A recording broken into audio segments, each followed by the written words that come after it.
నీ ప్రాణం పోయే టైంలో కూడా నా ప్రాణం పోకుండా కరెక్ట్గా షూట్ చేశావంటే అది ఏ హాస్పిటల్ ఎవరితో చేయిస్తున్నానని తెలుసుకోవడానికే కదా.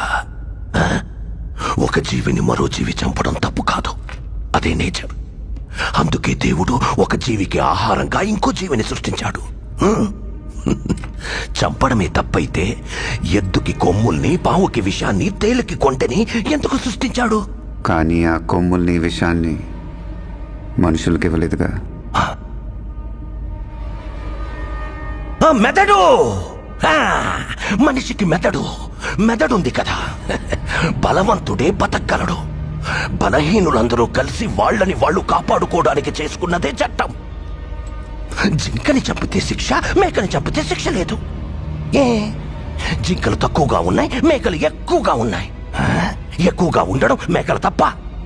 ఈ భూమి మీద మేకల కంటే ఎక్కువగా మనుషులున్నారు. వాళ్ళని చంపితే తప్పేంటి?